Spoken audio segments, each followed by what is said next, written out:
नमस्कार दोस्तों, मेरे YouTube channel music with Poonam में आप सभी दोस्तों का बहुत-बहुत स्वागत है। दोस्तों, आज मैं एक बहुत ही हृदयस्पर्शी कहानी लेकर आई हूँ, जो कि एक भाई और बहन की कहानी है, जिसमें भाई अमीर होता है और बहन गरीब होती है।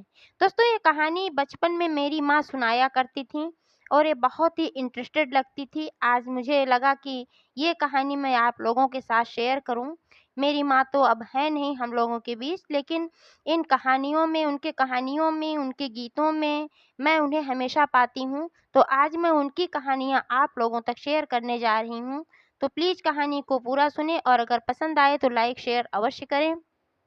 और चैनल को अभी तक सब्सक्राइब नहीं किया है तो प्लीज़ चैनल को भी सब्सक्राइब करके बेल आइकन को प्रेस कर दें ताकि सारे अपडेट्स आपको मिलते रहें। तो चलिए सुनते हैं।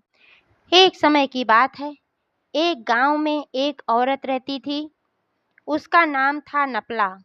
वह बहुत ही गरीब थी, क्योंकि उसके पति के पास कोई नौकरी नहीं थी और उसके पास कोई लंबी खेती नहीं थी। बस थोड़े बहुत खेत थे, जिससे उसका गुजारा हो रहा था। 2 समय रूखा-सूखा खाने को मिल जाता था। नमक रोटी खाकर अपना गुजारा वह कर रही थी। जैसे-तैसे उसकी ज़िंदगी इसी प्रकार बीत रही थी। एक दिन उसके मन में आया कि बहुत दिनों से मैं अपने मायके नहीं गई हूँ। चलो भैया भाभी से भी मिल आती हूँ और आज मेरे भतीजे का जन्मदिन है, उस जन्मदिन में भी शामिल हो जाती हूँ।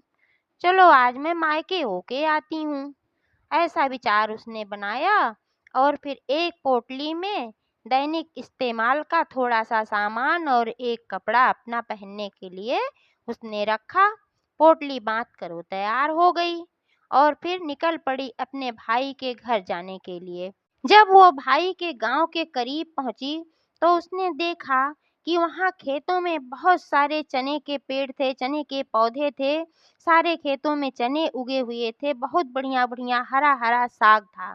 तो उसे मन में आया कि चलो जब तक घर चलती हूँ भैया के, तब तक मैं उसके पहले ही मैं थोड़े से चने के साग खा लेती हूँ, क्योंकि साग खाने में भी अच्छे लगते हैं और सुबह से मैं घर से ऐसे ही निकली हूँ, कुछ खाया-पिया भी नहीं है।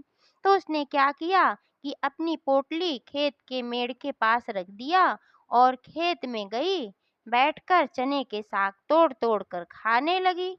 तब तक उसका भाई वहाँ पर खेतों में कुछ काम करने के लिए आया और दूर से ही उसने देखा, तो चूँकि उसे तो पता नहीं था कि उसकी बहन यहाँ पर आई है और फिर उसे क्या पता कि ये कौन है, दूर से उसने नहीं पहचाना। तो वो दूर से ही चिल्लाया, बोला, "अरे कौन है भाई मेरे खेतों में? इस तरह से क्या कर रहा है? नुकसान कर रही हो, मेरे चने के पौधे खराब हो जाएँगे, क्या कर रही हो?" तब वह पीछे मुड़कर देखी, उसने देखा कि ये तो मेरा भाई है, क्योंकि उसने आवाज़ पहचान ली थी दूर से ही। तो बोली, "अरे भैया, ये तो मैं हूँ, तुम्हारी छोटी बहन, नपला।"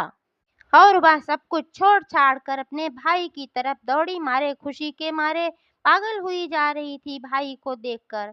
तब उसका भाई भी उसको पहचाना और बोला, "अरे नपली तू यहाँ कहाँ? कब आई? और यहाँ खेतों में क्या कर रही है?"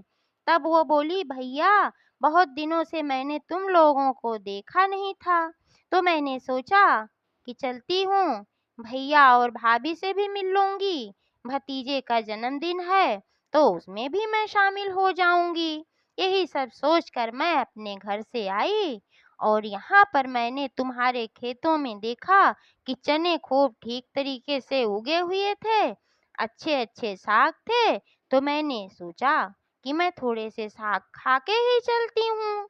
तब उसका भाई बोला, "अरे नपली, इस साग वाग तू छोड़ दे, तू घर पर चल, तेरे भतीजे का जन्मदिन है ना, तो तेरी भाभी ने बहुत ही सुंदर सुंदर स्वादिष्ट व्यंजन बनाए हैं, तू घर पे चल और व्यंजनों का आनंद उठा, यहाँ पर साग वाग के चक्कर में मत पड़।" तो वह बोली, "ठीक है भैया, मैं चलती हूँ, आप भी चलो घर।" तो उसका भाई बोला, "अरे नहीं रे, यहाँ खेतों में मुझे थोड़े से काम हैं, मैं वे काम निपटा कर ही आता हूँ, तब तक तू चल कुछ खाना पीना खा, उतनी दूर से भूखी प्यासी आई है। तू चल घर, तेरी भाभी तो है ही, वो खाना पीना तुझे देगी। उन लोगों से मिल, बातचीत कर, उसके बाद मैं भी अभी आ जाता हूँ, थोड़ी देर में काम निपटा कर खेतों में। तब नपला बोली, ठीक है भैया, जैसा कहते हो वैसा ही करूँगी, मैं घर पे चलती हूँ, तुम पीछे से आना। और नपला भाई के घर की तरफ चल पड़ी। जब वह उसके घर के करीब पहुंची, तो घर के बाहर पहुंची, तो उसने देखा कि उसका भतीजा बच्चों के साथ बाहर खेल रहा था।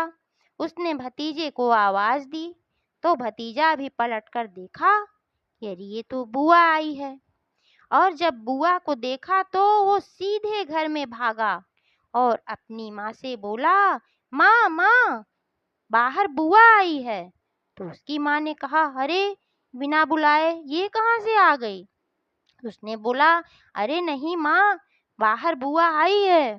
तब बुआ बोली, चलो ठीक है, तुम बाहर जाओ और बुआ को लेके आओ, मैं तब तक यहाँ पर कुछ काम कर लेती हूँ। तब उसने क्या किया, वो सोची कि अरे ये कहाँ से आ गई, टपक पड़ी बिना बुलाए, कहीं भी भुक्खड़ कहीं की पहुंच जाती है। इसको पता है कि आज जन्मदिन है, भोजन अच्छा अच्छा बना हुआ है, तो इसीलिए खाने के लिए चली आई। बड़ी भुक्खड़ है, ये खाने के लिए ही आ जाती है। तब उसकी भाभी ने क्या किया कि गांव में पहले एक डेहरी होती थी, मिट्टी की डेहरी होती थी, अगर आप लोगों को पता हो, तो उसके पास भी एक मिट्टी की डेहरी थी। उसी डेहरी में उसने जितने भी व्यंजन बनाए थे, जितने भी अच्छे अच्छे खाने स्वादिष्ट बनाए थे, सारे खाने वो उसी में उठाकर छुपा कर रख दी, जिससे कि वो देखने ना पाए। और तब तक उसकी ननद यानी कि नपला अंदर प्रविष्ट हुई।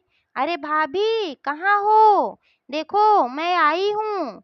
तो उसकी भाभी धीरे से बुदबुदाई, वही तो संकट है कि तुम आई हो। तो वो बोली, क्या भाभी आप क्या कह रही हो? अरे नहीं ननद जी, मैं कुछ नहीं कह रही हूँ। उसकी भाभी बोली, आ जाओ, आपका ही घर है, अच्छा की आ गई, आज तो तुम्हारे भतीजे का जन्मदिन भी है। तो नपला खुश हो गई, कही हाँ भाभी, इसीलिए तो मैं आई हूँ। और वो जाके भाभी के गले लग गई। उसकी भाभी ने उसे बैठाया, बोला कुछ पानी ऊनी पी लो।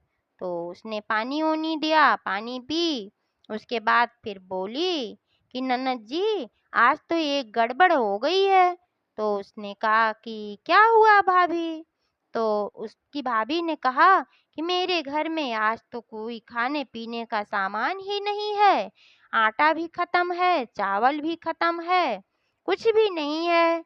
अब तुम इतनी दूर से आई हो, मैं तुम्हें क्या बनाकर खिलाऊं, क्या दूं, मैं समझ नहीं पा रही हूँ, मैं तो बहुत परेशान हो गई हूँ। तब नपला ने सोचा कि भैया तो कह रहे थे कि घर में तुम्हारी भाभी तरह तरह की व्यंजन बनाई है स्वादिष्ट, चलो खाओ पियो, और भाभी तो ऐसा बोल रही है। लेकिन उसने कुछ कहा नहीं। फिर उसकी भाभी कहती है, ननद जी, घर में थोड़े से चोकर रखे हुए हैं, जो आटा छान कर चोकर निकलता है वही रखा हुआ है, चलो उसी को दोनों लोग मिलकर थोड़ा साफ वाफ कर लें और उसी की रोटी बना लें, एक एक टुकड़ा सब लोग खाकर पानी पी लेंगे, अब और किया ही क्या जा सकता है। तब नपला समझ गई, ये भाभी की चाल है, ये खाने को छुपाई है और मुझे नहीं देना चाहती, इसीलिए ऐसा ये झूठ बोल रही है। तो उसे लगा कि ये तो बड़ा भारी अपमान है, मैंने गलती की यहाँ आकर, बिना बुलाए कहीं भी नहीं जाना चाहिए। यही सब वो सोच रही थी। फिर उसकी भाभी बोली, चलो ननद जी उठो, चलो बना लिया जाए। तब नपला बोली, अरे नहीं भाभी, मैं तो सिर्फ मिलने जुलने आई थी और मिलना जुलना हो गया, खाने की क्या बात है, खाना तो मैं घर पे जाके खा लूंगी अपने। तब उसकी भाभी बोली, अरे नहीं नहीं, ऐसा कैसे हो सकता है, यहाँ इतनी दूर से आई हो, बिना खाए पिए मैं ना जाने दूंगी। तब उसकी ननद यानी कि नपला ने कहा, अरे नहीं भाभी, ऐसी कोई बात नहीं है, मैं खा पी कर घर से चली हूँ, ऐसे थोड़ी ना मैं आई हूँ। अब फिर जाकर फिर शाम को मैं खुद बना के खा लूँगी, यहाँ क्या परेशानी करना आपके पास। तब उसकी भाभी कही, चलो ठीक है, जो मर्जी, अब नहीं रुकना चाह रही हो तो अब तुम्हारे पास काम है तो जाओ भाई। तब उसकी ननद अपनी पोटली उठाई और चल पड़ी। जब जा रही थी तो खेतों से उसका भाई वापस आ रहा था। उसने उसको देखा तो बोला, अरे बहन, तू तो यहाँ आई थी मिलने जुलने और एक आध दिन रुकने के लिए, पोटली ओटली लेकर भी आई थी, तो फिर क्यों चली जा रही है वापस। तब वह रोने लगी। उसे लगा कि अब उसका भाई का जब प्यार पाई तो रोने लगी, उसे बहुत दुख हुआ। उसने सब बता दिया, फूट फूट कर रोई, बोली, भैया आप नहीं थे तो भाभी ने कहा कि घर में तो कुछ खाने का ही नहीं है और यही चोकर है, चलो इसी चोकर की रोटी बना लें, एक एक टुकड़ा सब लोग खा लेंगे। तो आपने बताया था कि भाभी ने व्यंजन बना के रखे हैं, तो मुझे लगा कि भाभी मेरे आने से खुश नहीं है, इसीलिए मैं वापस जा रही हूँ। तब उसका भाई बहुत क्रोधित हुआ। उसने कहा, अरे नहीं नपली, तू उसके नाते क्यों जा रही है, घर तो मेरा है ना, तू चल वापस चल, कैसे नहीं देगी खाना। लेकिन उसे अपना अपमान बर्दाश्त नहीं हुआ। नपला ने कहा, नहीं भैया, तुम घर को जाओ, अब मैं उस घर नहीं जाऊंगी जहाँ पर मेरा अपमान हुआ है। भाभी मुझे देखकर दुखी हो जाती है, वो खुश नहीं हुई, तो फिर मैं वहाँ नहीं जाऊंगी। और वह अपने घर की तरफ चल दी। अब उसका भाई जब घर आया तो किसी से कुछ ना बोला, ना पत्नी से कुछ बोला, ना बेटे से कुछ बोला। जाकर अपने कमरे में चुपचाप चद्दर ओढ़कर लेट गया। तब उसकी पत्नी आई, बोली, क्या हुआ जी, तबीयत खराब है क्या। तो उसने बोला, नहीं। तो फिर बोली, क्या हुआ, आज जन्मदिन है बेटे का, अच्छे अच्छे पकवान बने हैं, चलो उठो खाना खाओ, हम लोग भी नहीं खाए हैं, हम लोग भी साथ में खा लेते हैं। तब वह बोला, अरे नहीं, तुम लोग खा लो, मुझे भूख नहीं है। तब उसकी पत्नी ने कहा, अरे ऐसा कैसे हो सकता है, क्या हुआ है, क्यों भूख नहीं है। तब उसने कहा कि अगर सुनोगी तो तुम्हारी भी भूख खत्म हो जाएगी, तो इसलिए तुम लोग खा लो। तब उसकी पत्नी बोली, भाई मुझे घबराहट हो रही है, ऐसी क्या बात है कि मेरी भूख खत्म हो जाएगी, जल्दी बताओ मुझे, हुआ क्या है। तब नपला के भाई ने कहा, ऐसा है कि तुम्हारे मायके में आग लग गई और घर का सारा सामान जल गया। वहां से सूचना आई थी, तो मुझे सूचना जब मिली तो मैं खेतों से भागा भागा घर चला आया। एक भी सामान नहीं बचा है तुम्हारे घर में। अब वह सर पर हाथ रख के रोने लगी, अरे मेरे घर में तो कुछ नहीं बचा, मेरे मायके वाले क्या खाएंगे, कैसे रहेंगे, क्या करेंगे। खूब रो रही थी फूट फूट कर। तब नपला का भाई बोला कि ये रोने धोने से काम नहीं चलेगा, अगर करना है तो कुछ मदद करो उनकी। तब वह बोली, क्या कर सकती हूँ। तब नपला के भाई ने कहा, जो तुम्हारे घर में अनाज पानी है और रजाई गद्दा बिस्तर जो भी सामान है आवश्यकता का, सब अपने मायके भिजवा दो, तभी तो उनकी मदद होगी, रोने से थोड़ी उनका कोई फायदा है। तब उसने कहा, हाँ जी आप ठीक कह रहे हो, चलो हम सारा सामान घर से उठाकर उनको दे आते हैं। तब नपला का भाई बोला, अरे तुम चलकर क्या करोगी, मैं ले जाकर दे आता हूँ। तो बोली, चलो ठीक है, आप ही दे आओ। तो 5 ऊँट, उसके पास ऊँट थे, घोड़े थे, हाथी थे, सब कुछ था, क्योंकि भाई वो अमीर था। तो उसने 5 ऊँट तैयार किए और पाँचों ऊँटों पर घर का बहुत सारा सामान, बर बिस्तरा और अनाज पानी और भी जितनी भी आवश्यकता का सामान होता है, 5 ऊँट पर उसने लदवाया और एक हाथी भी तैयार किया। तो उस हाथी पर खुद बैठ गया और जब निकलने लगा, तब उसका बच्चा जो बेटा था वो बोला कि पापा पापा मैं भी चलूँगा नानी के घर। तो उसने कहा अरे तू चलकर कहाँ चलेगा, वहाँ आग लगी पड़ी है और तू जाएगा नानी के घर, चल बैठ। लेकिन वो बच्चा था, वो रोने लगा, जिद करने लगा, नहीं मुझे तो जाना ही है, नहीं मुझे तो जाना ही है। अब क्या करता वो, उसके जिद के आगे वो हार गया। उसने कहा अच्छा चल चलते हैं। तो हाथी पर उसको भी बैठा लिया। आगे आगे उसकी हाथी चल रही थी, पीछे पीछे पांचों ऊंट चल रहे थे और सारा सामान ले जाकर वह नपला के घर दे आया। क्योंकि उसे गुस्सा आया था कि उसने मेरी बहन के साथ मेरी पत्नी ने इतना खराब व्यवहार किया, एक टाइम का खाना नहीं दिया, तो मैं घर का सारा सामान दे आऊंगा। ऐसे तो ये देने से रही, जब इसके मायके की बात करूंगा तब ये देगी। तो ले जाके सारा सामान पहुंचा जब नपला के घर, और दरवाजे पर जब वो देखी तो बोली अरे भैया ये सब क्या लात फान के, रे भैया क्या ले आए लात फान के।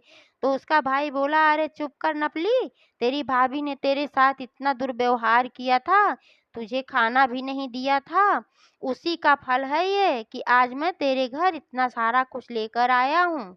मैंने सोचा उसने तुझे खाना नहीं दिया तो मैं ये सब सामान ही दे दूंगा तेरे घर लाके। तो नपला बोली अरे भैया आपने ये सब क्यों किया, भाभी बुरा मानेगी।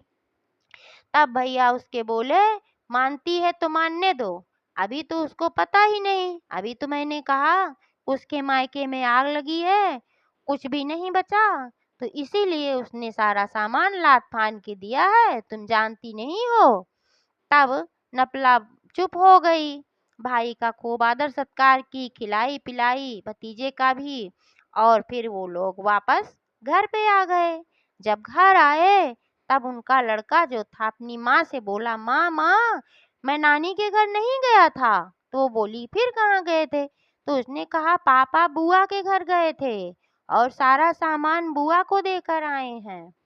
तब बुआ गुस्सा हो गई, बोलने लगी कि ऐसा तुमने क्यों किया, झूठ बोला कि मेरे मायके में आग लगी है, सारा सामान ले गए, बहन को दे आए, झगड़ा करने लगी।